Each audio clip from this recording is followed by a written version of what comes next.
started.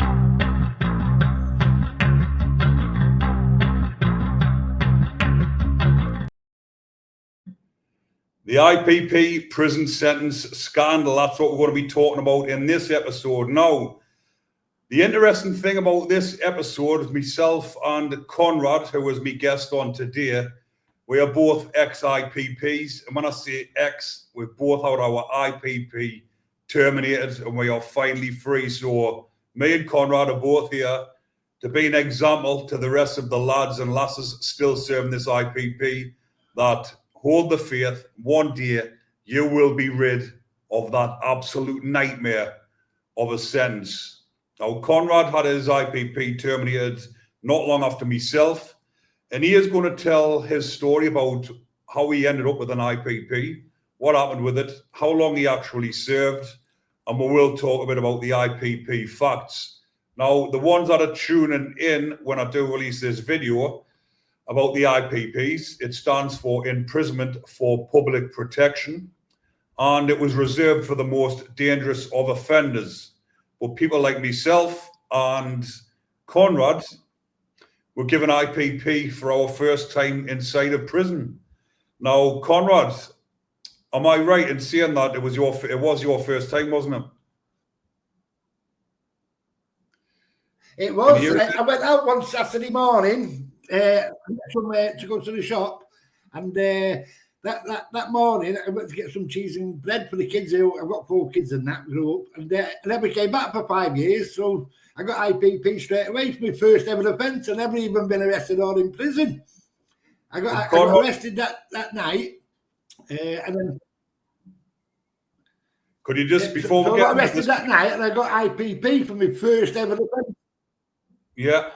But could you just, for the viewers, could you just tell everybody what's your name, where you're from, and where you grew up? No problem. My name's Conrad Asquith. I'm an IPP released the same time in 2024. I'm from the city of Salford, next to Manchester, with a city on our own. I've helped many IPPs over the years. I was originally involved in it from 2010 in my cat day. I know quite a little bit under the law of IPP, and we're here to let people know that IPP, when you get out, you can do it. It can be done, and you can do it. You can turn your life around, change your life for the better, and your life's ahead of you. You just don't know it yet, but it is there for you. So, what was life like for you growing up? Did you grow up in a rough area? Were you involved in crime, or? I'll say I was at where we live, so it's a pretty rough area. It's streetwise, yeah. So when I say I never went to prison, I had minor offences. I've always been a worker. I've always been a taxi driver since I was 21. I've always worked. Come from a pretty rough estate and a council estate and my own upbringing. You know, we never had it easy. It was a bit of a hard life we had. I was youngest of 6. My mum brought us up. She did the best she could. But streetwise made us a bit. They always say when you're from Salford, for some reason, when you go to jail, even your first time, you seem to get a little bit more respect off the screws as well as fellow cons. But that was my first time I ever went to prison, and I think the hardest part was the first 6 months. And like I say, I went out that morning. I didn't know I'd get arrested, and I was arrested, and I ended up committing reckless arson. I'm just off my head through a bit of family problems and my man passing away, and taking drugs for no apparent reason, which I'm drug free now for 20 years. And, you know, I've never touched a drug again. My life's so much better. And, you know, I've worked as a taxi driver, you know, so I enjoy my life. I've got lovely kids, 4 kids. My missus, we've been together 40 odd years. We never got married. They kept saying we'll get married eventually. So we've been together for 42 years. She stood by me through jail. I've got 14 grandkids now. So we've got 4 grown-up kids and 14 grandkids. So all amazing. But as you were saying, Conrad, there's like interesting facts like come out, like as in you've never really been involved in crime. You're a straight go. You've been a worker, and you're someone that's received an IPP. Where obviously, the likes of myself, I have been involved in a lot of different things when I was younger, getting locked up mainly for violence, and obviously mine was a lot different to your case. But like we've said, like you were a straight goer, you were experiencing some family problems. And can you just tell us, obviously you've told me before about this, a bit about the arson? You didn't just go out and set fire to someone's car. What was the actual, what was going on around this case? And No, what happened? Was it your car? Yeah, it was my car, and I wouldn't mind. There was nobody injured apart from myself. You know, when you set fire to the car, but the judge and the probation, I met a probation officer. But I say, you know, I've been brought up. I've had a few like fines and that, you know, for violence, and you know, but I've never gone to jail. Yeah. So what I did, I just lost my mother, and I couldn't cope, and I turned to piggy. So it was an attempted suicide, Benson. I was suffering from mental health. I only got sectioned under the Mental Health Act 28 days a week before I committed the offence. And I was on like a detox under mental health. They locked me in what we call a nutty home, you know, in an hospital. And I didn't get any help or anything. I just took these Librium drugs, you know, for alcohol and that. And if you take them, you'd end up going crazy. Now, I did the week's course where the nurse came out all the time, so I was suffering from a lot of mental illnesses. So I was on these tablets. A nurse had to come to my house, give them when he released me from the Meadowbrook, it's called, the mental health unit. I escaped actually out the window, but that's another story. So I was on these tablets for a week, and I never took these tablets before in my life. There was no exaggeration, it was like 10 tablets. And I got told that I couldn't drink on them. And then by the end of the Friday, or Saturday morning, I just had enough, you know, of taking these tablets, not drinking, just taking these tablets. And I went out, and I ended up taking the tablets in the morning and saying, piss all this, you know, like, and I started drinking on them. And I'm not blaming the tablets, you know, but I think, you know, when you've had these tablets, well, none of this was mentioned in court. You know, the probation officer wasn't interested, you know, when I went to court for it. So I actually got IPP on my 40th birthday. So I got arrested probably about September 2006. And you know, at the time, nobody knew about IPP, did they? You know, because it just come out. It's been out since April 2005. And I wasn't aware, you know, from what I read. But at the plea case management hearing, the judge heard the plea. And I got stitched up by a bad legal team. A lot of IPP have been stitched up. What happened basically, at the plea case management hearing, they dropped the indictment, you know, to a reckless arson because there was nobody injured. I set fire to a car in a public place. There was nobody about, but it was in the city centre of Manchester. So therefore, the public was at risk. I scratched my head because it was 2:30 in the morning. All the bars were shut. There wasn't a person about. The only people who was about was the fire brigade and police who turned up and a few people who come looking at the fire. So there was no public about, but I was classed as a danger to the public.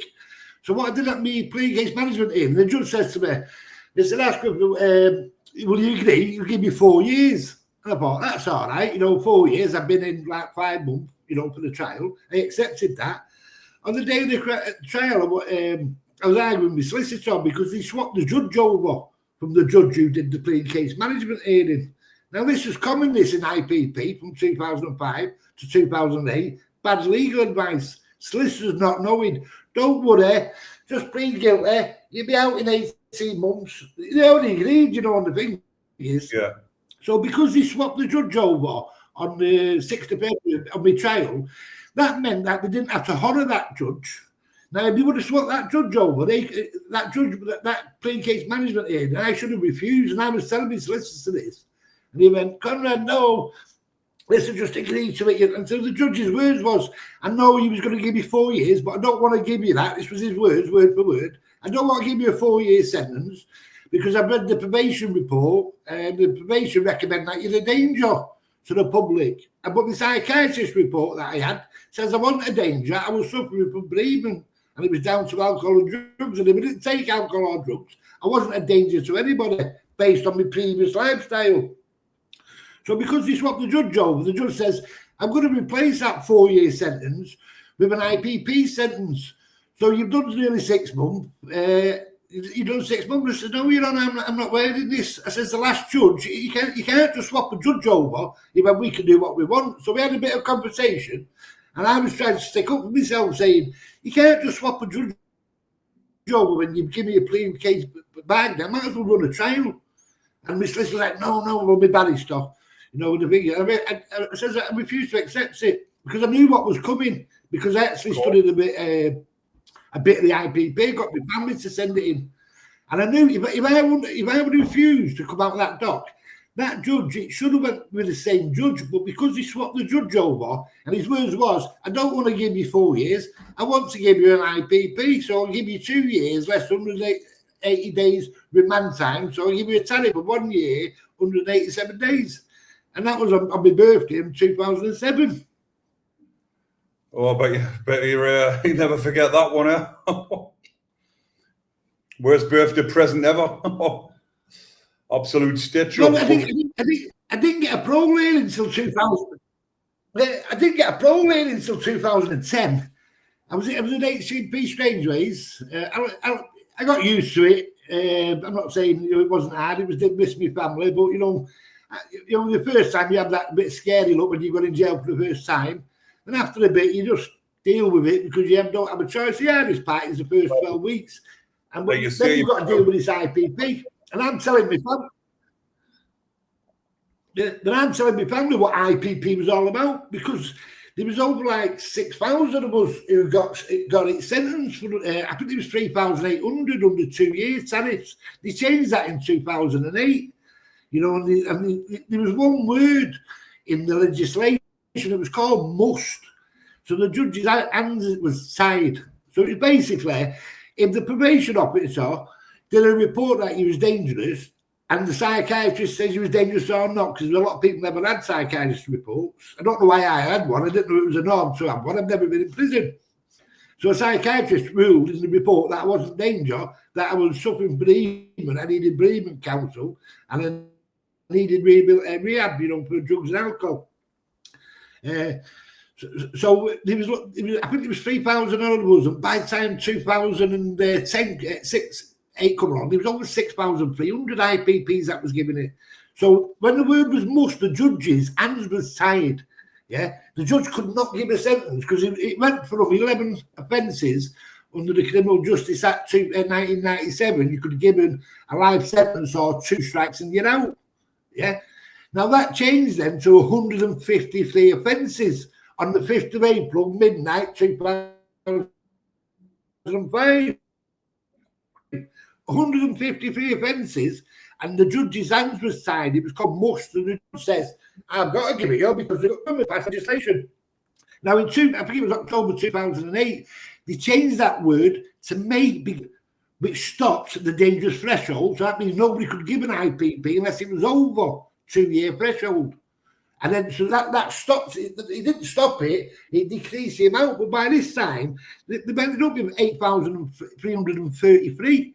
By the time they've abolished it in the system, by the time they've abolished it in October and they changed it and they abolished it, I think there was 8,233 IPPs in the system. If they carried on at the rate it was being given out, by 2020, you would have had 45,000 IPPs in the prison system because he was giving them out at if they give 6,000 out in the first 2.5 years, can you imagine how many would have given out by 2020 from 2005? You would have had a prison full of IPPs. You would have had half the prison population. That's why they abolished it. If they had enough prison places as well, they would have actually kept it and just kept on giving it as well because they didn't give a shit, did they? That's it. You would have kept it. But when I read about it, I found out it was actually a Victorian sentence that Labour brought back. It was on a statute book from the Victorian times. Even the Victorians took it out of law, and when it was always on the legislation because it was targeting people with mental illnesses, the poor, people in poverty, and he was just locking you away for the slightest of things. You don't want it. So they brought it back. It wasn't an IPP. It wasn't like Labour's idea. They just went through the statute book and went, "This is a good sentence.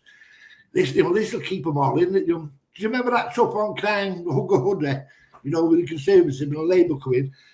But why would you give David Blunkett, a blind man leading the blind, paperwork in front? I know I've not got people who's blind, But, you know, he's even admitted himself in 2012 that he didn't know what he was doing. Yeah, and it was a case of ministers giving it to him, sign that because you're the Justice Secretary. And he didn't know anything about it. Now, I'm not saying it wasn't translated into Braille, but he probably was, him and Jack Straw was probably the worst Labour Justice Secretaries. And they didn't realise what damage it's coming. Can you imagine? It's like the shortest IPP is 28 days. Yeah, 28 days tariff he got. But you end up getting a 14-month, but you spend that much time on remand. They give him 28 days. That was for street robbery. Imagine nowadays if you go nick a mobile phone.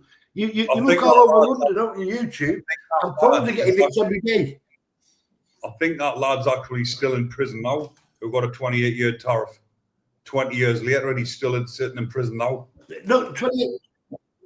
It's crazy, isn't it?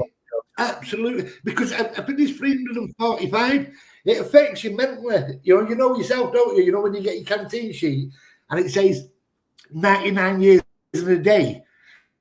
And I'm like, well, if I survive 99 years in jail, I'm going to escape on the day. I'm not doing the day. But I think they'll look back at this sentence in years to come and they won't believe how barbaric it is. Yeah, and it was designed to put as many people as they can in jail. The idea was there, and they wanted to put as many people in jail, but you haven't got the jail spaces. I know it's a different subject. You look at knife crime. Do you remember when they brought that 5-year knife crime mandatory sentence? Sounds great, doesn't it? Then when they brought it in, nobody's getting 5 years because they realised that it's a pandemic. There's like 65,000 knife crimes a year. Well, IPP was heading that way. This is what happens when politicians get involved who haven't got a clue.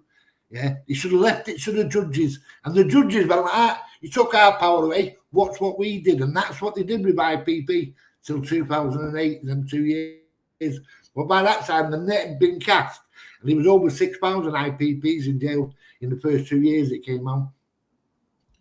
Well, cases like yourself, Conrad, because a lot of people get the wrong impression about prisoners. They say prisoners are absolute scumbags, they're out committing crime and all that. But someone like yourself, obviously you've bereaved, lost your mother, you've turned to drink and drugs. You're somebody that needed help, not someone that needed penalised and put inside the system with a 99-year sentence that just absolutely took the piss out of you by giving you that sentence when you needed help. Yeah. But like you've just mentioned as well, I did. People with mental health were targeted. Loads of people that were suffering even before prison went into prison, but they're now suffering in prison because of the IPP. The mental health has deteriorated, and they're now using that as an excuse to keep them in. They're not a danger to the public no more, but they're a danger to themselves. So they can't be released. Yeah. But if you're not going to give them any help and support, why don't you just keep them in prison for the rest of their lives? Yeah. But at the time as well, where we live in Manchester, they started shutting down the mental health hospitals. They started shutting them all down. There was nowhere to go. They was building these Tesco's and Morrisons on them. And then there was nowhere to go. So there was people. It's like if you look at IPP, right, there was 488 who received, like me, for an arson offence, yeah. Out of them, 58 women. I would guess what 58 women got IPP for. What crime would you think it was? Haven't got a clue. Robbery? No, arson. Every single woman who got an IPP sentence all got it. I think there was like 52, every one of them for arson. You know, years ago, they would life you off for arson. You know, it was a bad Victorian crime. It always has been a bad, you know, it still today carries a life sentence, you know, but it tells you that the women were suffering mental problems, you know. Yeah, I don't understand it right. 20 got it and 30 got it for robbery or some, you know, bank, whatever, you know, crime. But to give it every woman who's ever got IPP, and there's not many, there's 48 women from the last count. I think the majority of them are all out now. I don't think there's any women left in jail who's IPP. And all the same offence. They were. So you ended up spending 5 years inside a prison. I did 5 years, you know. I did 5 years. I had 7 pro ladings, no 9 altogether. In 2024, I had 3 in 3 months. And my probation officer still wanted to keep me on, even though I've been 14 years in the community. and he still wanted me kept on licence. And it was only because I studied the IPP law and I studied the updates. And then when I went to put it in the first, I went to put it in there. I'll just come back 1 second. You know, in July 2011, I had a parole hearing and I got released. Right? So in the parole hearing, when I got released, I got the paperwork off the parole board 10 days later, yeah? Now, it ordered me release. Now, my probation officer decided that she wanted to put me in an hostel, even though I've been with my missus for 40-odd years, yeah? And I've got 4 kids, and I've never been... She was adamant, yeah, that I was going in a bail hostel when I was getting released. So I played the system, and I actually got thrown out my Cat D, you know, at 5 o'clock at night time. What I did, but what happened, right? It's pretty funky. It's pretty funny. I got the letter, so I studied the law in jail, yeah, and I was on Cat D, so I was going home for that year in 2011. I did a first IP march on Facebook, social media, IPP Prisoners families. I did that when I was in my Cat D and I'm released. So what happened when I was in jail? I went to see the Screws, the lifer officer. I said, "Hey boss, am I getting released today?" And then Asquith, you know, fucking nutter, get back to yourself. Yeah, but that's funny. The Monday morning prior to that Friday, I sent a letter to my solicitor and I instructed him to do a judicial review at 12 o'clock Friday. I knew I was getting out. So the next thing, it's like 10 to 5 over the loudspeakers in the jail. I was in Sudbury. Asquith, life unit immediately. Ignorance, lad, yeah. Asquith life units and they all coming down the 2 lifers. There's not many in the Cat D. But you know you know, the tenor, I went, yeah, so I come see you this morning, you called me a fucking nutter, an idiot that wasn't getting out. He went, you get out of our jail. You should have got released in July. I said, I know I should have, but my probation officer. And he said, well, why are you still here? I said, because I got £165 compensation for every day. See that So, yeah, so with that money, I started my taxi business with it when I got out. So I did 3 months from July till August. I should have been released, and I stayed in jail till 11th of August 2021, knowing that I could sue them for money. And so they threw me out, and I had to phone my missus, and when the officers coming out, the Screws from my Cat D, you can see me with the bags. They went, what?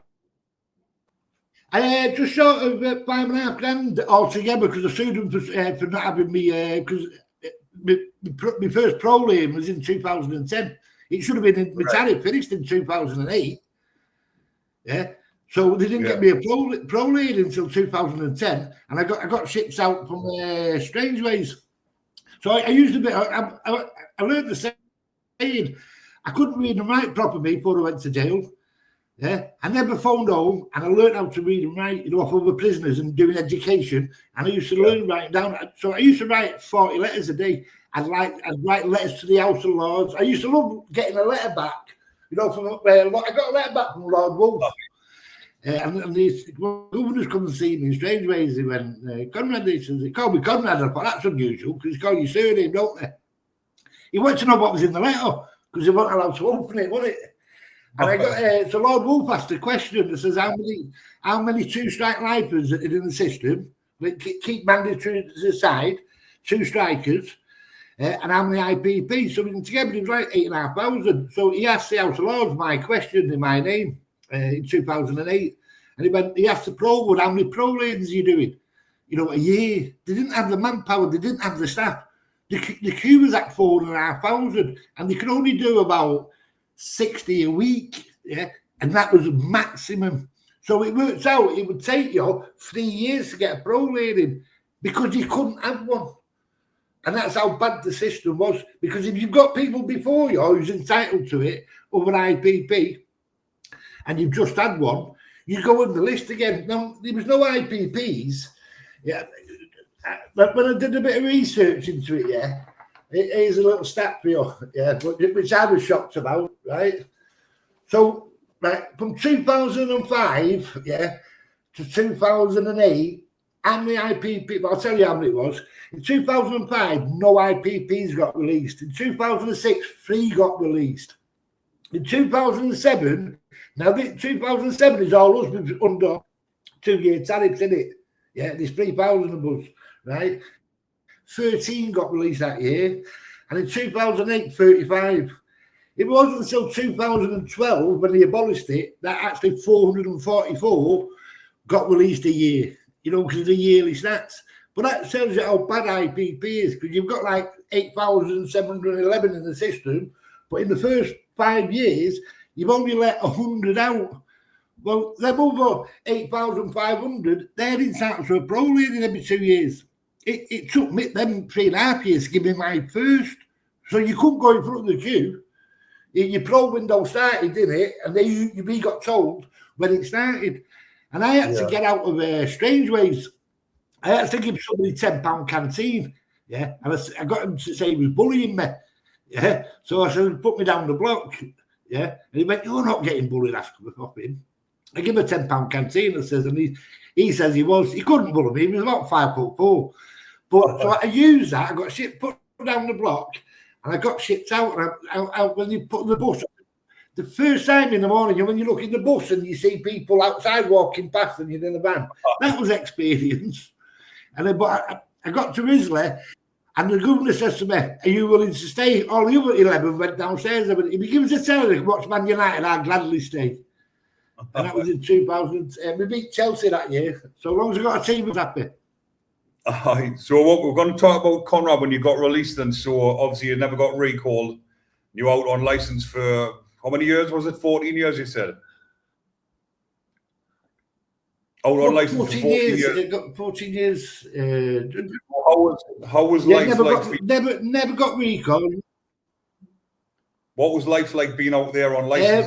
When I first come out, I had to get my mentality because it was strange. Oh, it tell you what, it's like a millstone around your neck. You're like under pressure, you're scared of doing anything, yeah. And you've got to learn to live and adapt to it, you know. And it's it's more harder when you first go out because you're feared for anything, you know, and but you can't get out of your head. That causes as much mental torture as not getting out because you're reading all about these cases.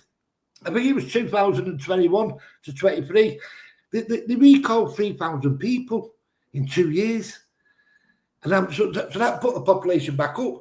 But it took me a long time. And what I had to do, I actually decided myself, I'm pretty, when I want something, I'll get it.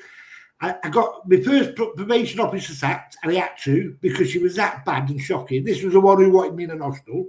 I put official complaint, and after complaint, I wouldn't let it ride. I went to a senior manager. They wouldn't, that's on probation. They were trying to piss me off.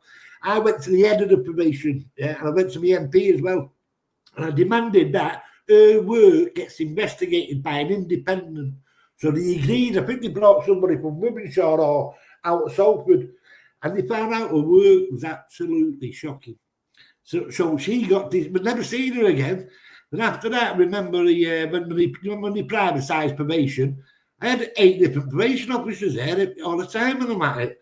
I don't even know these people. And then near the end of it, they were more interested, threatening you. They never did a thing for me, even though I had my own business in 2014 onwards. I worked, they just made it harder and harder. You know, I think in 2022, they put me back on fortnightly.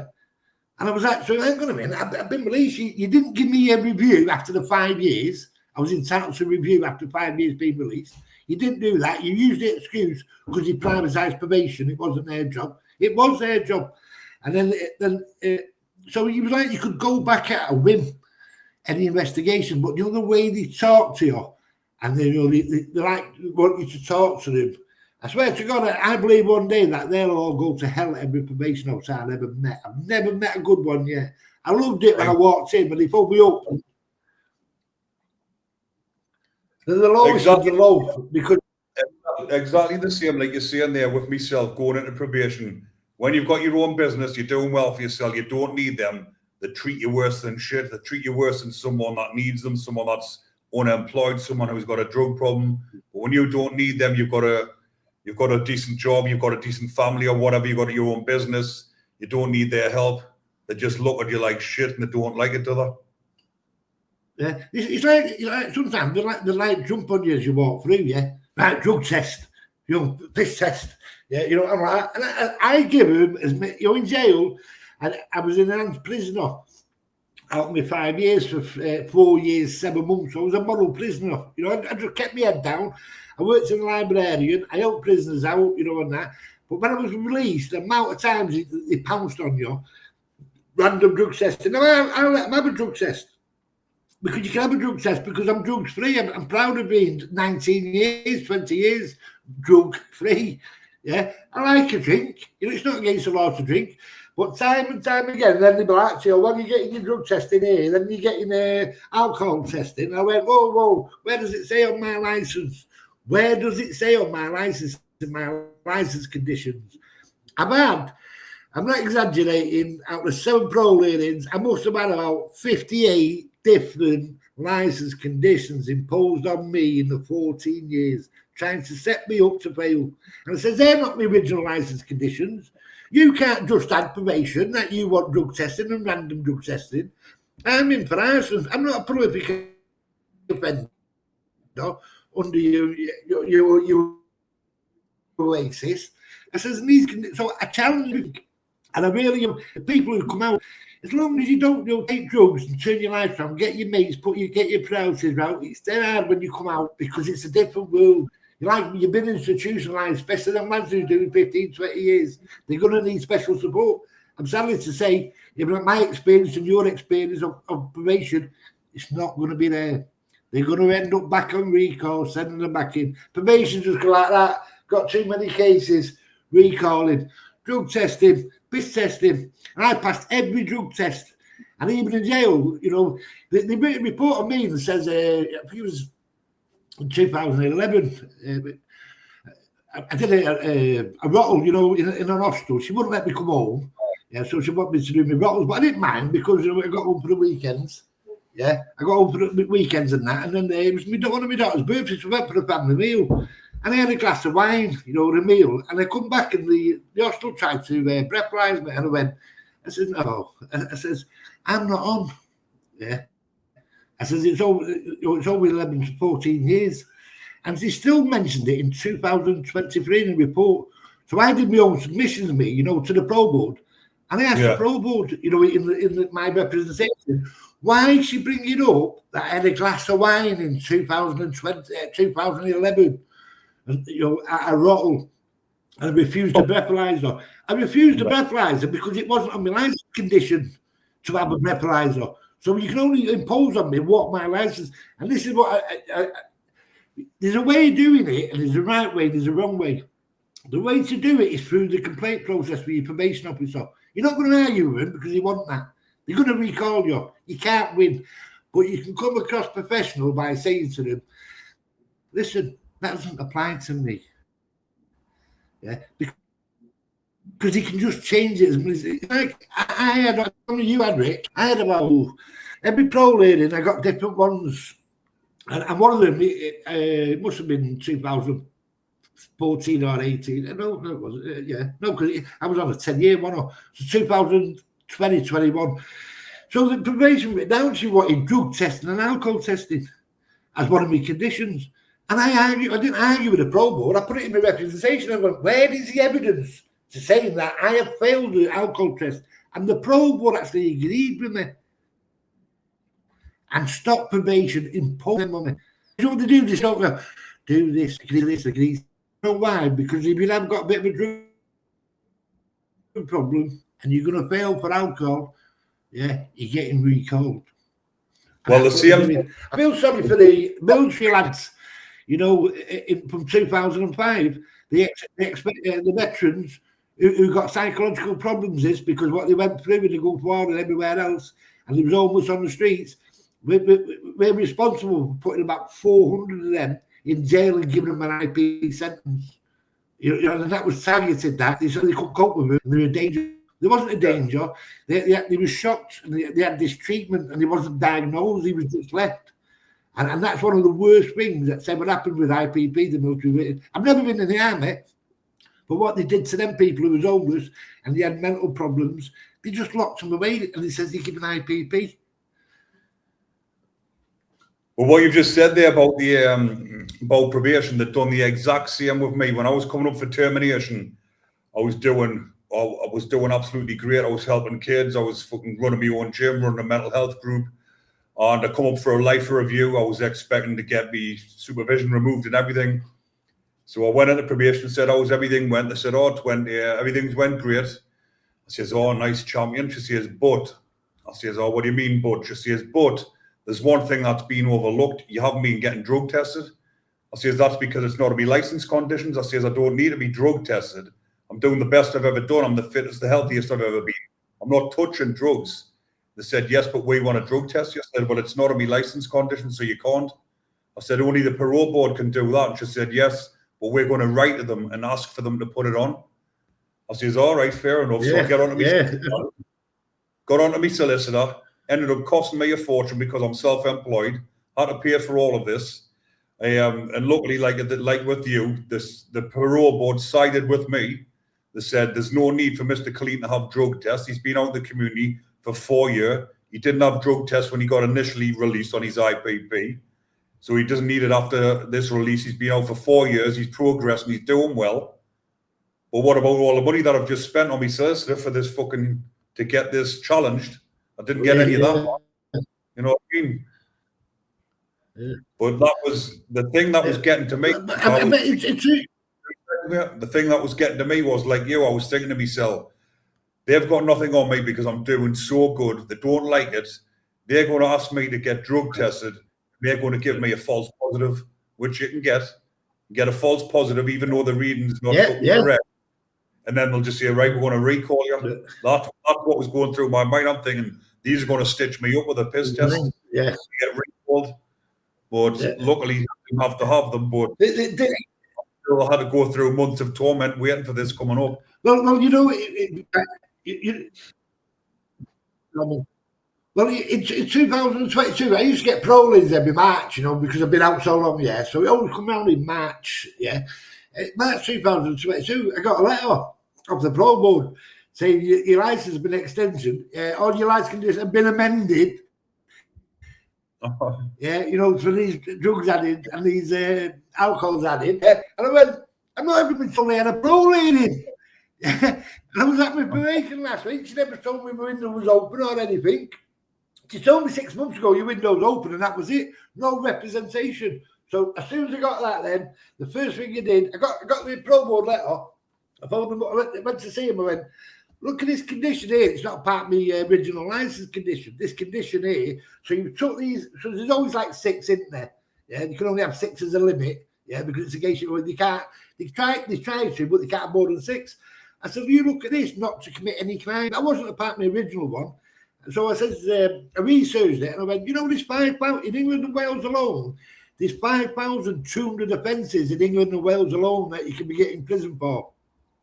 So I've gone from 11 licence conditions to 5,200. And I went, it's got to be linked. It's got to be a carousel linked to me fine. And I went, so you impose 5,200 conditions on me now not to commit any crime. It wasn't a part of my original one in 2011. They did their best to screw me over. I said, you know what I'm going to do? I put a complaint into the head of probation service. I got the number. He emailed me back at the parole board and said, Mr. Asquith, stop pissing my in me. I don't look after these cases. I went, well, you're in charge. You're the CEO. And this is what they did. So he ordered me another hearing. And then the other hearing, that's when the parole board went, we don't have to. But every single time, even until my last one, I had 3 in 2000, just before you did not. I had mine in... I got a letter in October saying that when I got that letter, you know, and they phoned me up, yeah, and I knew they put down my senior probation officer and my offender manager. Why I've got 2 is beyond me, yeah. And I said to the senior manager, I said, what are you doing here? She went, I'm supervising her. I said, supervising who? She's a qualified probation officer. So you got used to against me on a video link. and both of you are not supporting it.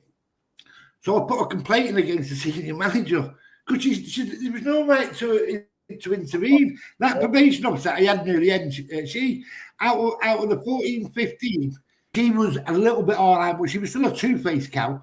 But I loved it, you know. So I did my own representation because I couldn't afford it, and I thought I'll have a go myself.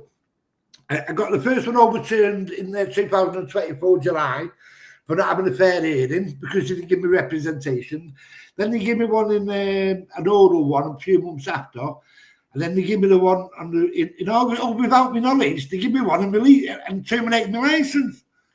Yeah. And my probation phoned me, she phoned me, and I knew what it was down to. Yeah. And she went, Conrad, when you come in, I need to see you. I said, nah, I said, I'm a bit busy. She went, what do you mean a bit busy? I said, I'm not coming in either way. I said, it's not my regular appointment. She said, I've got some important news for you. I said, shove your fucking news up your arse, look. Let the sun don't shine. And the next 10 minutes of work, I'll even see you. You can't do it. I said, I do what I want now because I'll even tell you what your letter says, look. I'm fucking terminated. Sorry for swearing. I'm terminated. So the next day, I went in and she sat there on the desk. I'm buzzing for you, Conrad. I'm absolutely, I went, you two-faced fucking cow. And I said, you wasn't even supporting me licence termination. You was keeping it going for another year with licence conditions because it was in the pro dossier report. You was adding things to it. And I went, you know what? Fuck off, you silly bitch. And I'm off. And I said, if you ever see my taxi, I'll throw you out, love. Yeah, and you'll walk home.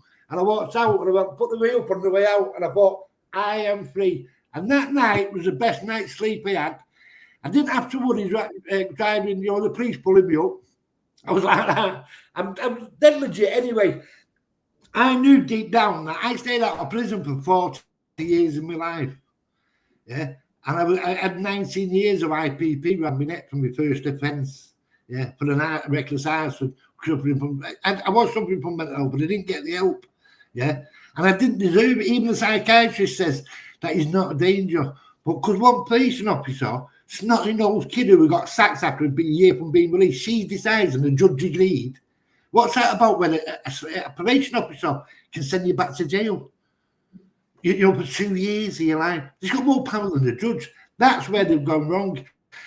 Just one last thing we can end on, yeah? This is very important, right? They could resolve this IPP in 3 days. You know how they could do it? What's up? Right. In 2012, in 2012, when they abolished IPP and Ken Clark was in charge, the House of Lords Parliament added the legislation, gave the power to the Lord Chief Justice that he can release on a signature with his new powers that was given to him, right? Any IPP in the community can terminate it. He can release them in their own tariff. That power had been used again in 2012 when it was abolished. That was in 12, yeah. Then we've had Criminal Justice Acts, another.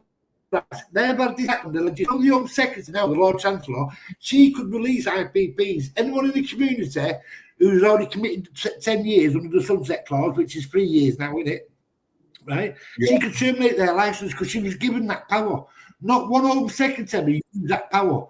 So the power was given to any government by legislation, by the House of Lords, to give one person, the Lord Chief Justice, the legal authority in the power. So she could terminate your licence. She could release you from jail on a licence if she wanted to. Why don't they do that? Yeah, to what everyone who's in jail is on recall. Say, how long have you done? I did 10 years in the community, but I got recalled in 2023 for the offence that I didn't commit or no charges or breaching my licence. Yeah, she could actually release them from jail and terminate the licence. And that was what Ken Clark mentioned it. And he says, we was given this power by the Lords or amendment, a clause, that the Lord Chief Chancellor has the power to terminate a licence in the community without the parole board, to release a prisoner. It's not on the compassionate grounds, it's the powers what they gave him in the legislation clause. I'll dig it out and I'll send it you. Yeah, that you could actually release IPPs that are recalled and terminate the licence.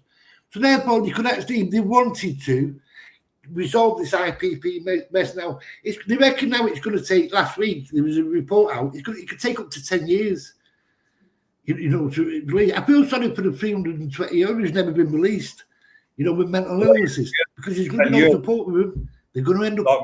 Well, being in for 30 years on a fucking 2-year tariff. Absolutely scandalous, isn't it? Crazy, isn't it?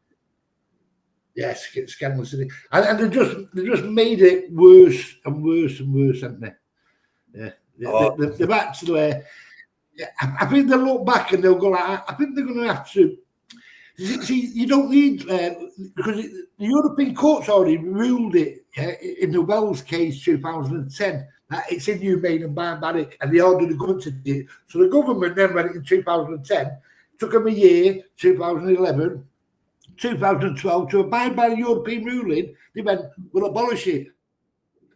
Well, you can't go better than that, can you? But they never made it retrospective, which it didn't apply to the 8,000 IPPs. Because you abolish something, but you know the sentence now, the new sentence, what this Labour bit coming out, because we've been an IPP, we get a life sentence next time for any of the 150s, right? Because we've been a party. It's like I call a second strike. I went out, but I read it. It's unbelievable. It never goes away. It never goes away. If the judge, if the law states now that because I made a mistake in 2006. And I committed a crime in 2020, so 2030, that already committed once. So the new one's coming in, what the Labour Party is bringing in now. You know, well, they're just it all the time. Obviously, they used to have the 2 strike lifers. Now, obviously, then they had the IPPs, and obviously they're going to be bringing that out. Well, Conrad, your reception's starting to break up a little bit there, so I'll tell you what, on there. But we have had a good chat there, mate. It's been great to talk to you, and we'll do another one another time, and we'll come next time I'm in Thailand. I'll come and have a look at the elephants with you. Definitely, pal. But it's been good catching up with you, mate. Like I say, this podcast. Take care of it. They'll keep the fight, yeah. That's what they can. Yeah. They can never stop. Good. Yeah. I'll see you soon. Yeah. Speak to you soon. Right. Take care, Conrad, mate. I'm going to switch this off now because it's obviously it's breaking up a little bit, pal. But take care, and it's been nice speaking with you. So I've just cut that off there because obviously the interference and everything on stage. But yes, as I've just said there, this has never been done before, 2 IPPs or 2 ex-IPPs, but obviously me and Conrad do still class ourselves as IPPs because we suffered it for that long. But yes, 2 IPPs who's had the IPP terminated coming together to do a podcast. But I will be doing plenty more podcasts with IPPs. But thank you all for watching. If you are enjoying the content, comment, like, and subscribe. And most importantly, share the hell out of this podcast and let people know exactly what is going on with this IPP scandal. Take care, everyone.